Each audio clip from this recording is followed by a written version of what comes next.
Le professeur Perron qui, une fois de plus, balance la vérité sur cette crise sanitaire. Partagez un maximum, mais surtout écoutez ce qu'il a à vous dire. Donc, on a eu jusqu'à 40 malades. Après, quand il y a eu la deuxième vague, soi-disant qu'elle allait être pire que la première, on a dû avoir, je crois, au pire 14 malades. Et la troisième vague, c'était 5 malades. Et après, c'était terminé. Donc, tout ça a été organisé. Quand on avait vu qu'à Strasbourg, il y avait TF1 tous les soirs qui disait regardez, l'Alsace s'écroule, des hélicoptères qui emmenaient les malades en Allemagne, des TGV qui emmenaient les malades à Bordeaux, alors qu'il y avait tous les autres hôpitaux de Strasbourg, publics, privés, qui avaient interdiction de prendre en charge les malades, alors qu'ils avaient vidé leurs services pour prendre en charge les malades, qu'ils avaient des personnels médicaux super compétents, qu'ils avaient du matériel super moderne. Pourquoi vous n'avez pas le droit d'après vous? C'était pour faire croire qu'il y avait une panique. C'était totalement fabriqué, cette panique. Il n'y a jamais eu de saturation. Et moi, je le sais.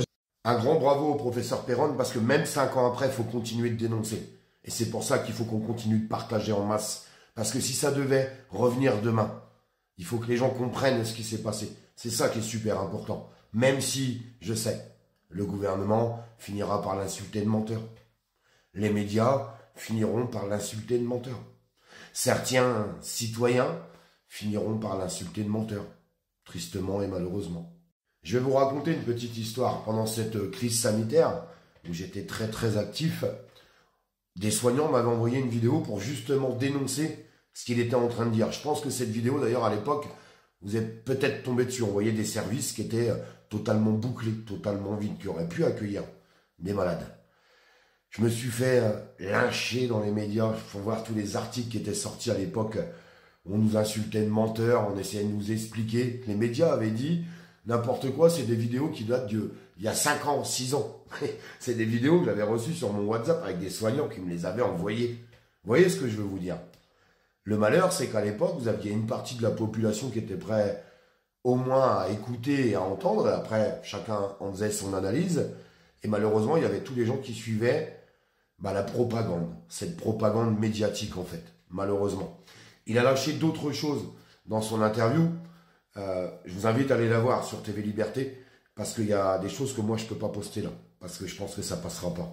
Mais allez jeter un œil. Mais déjà, rien que ça, j'aimerais tellement, même si je sais que ça n'arrivera pas, que chaque citoyen puisse entendre ces paroles. Il y a des limites avec les réseaux, vous faites un énorme boulot et je vous en remercie au quotidien, parce que c'est grâce à vous qu'on arrive à propager les vidéos avec vos likes, avec vos commentaires, avec vos partages, et ça fait tourner les algorithmes. Et merci d'ailleurs pour toutes les personnes qui continuent de s'abonner. C'est grâce à vous si on arrive à diffuser. Alors on va encore une fois de plus essayer de diffuser un maximum, mais on n'arrivera pas à toucher tout le monde. Mais on va essayer de toucher le maximum de personnes pour des gens comme le professeur Perron, qui ont beaucoup de courage. Oui, le courage. Le courage à visage ouvert, si je peux dire, avec quelqu'un où tout le monde connaît son nom et son prénom. Ce que je vais vous expliquer là-dedans, c'est qu'il pourrait être emmerdé, en fait, à dire tout ça. Mais il continue de balancer la vérité. Et rien que pour ça, il mérite énormément de soutien et il mérite que ses paroles soient entendues.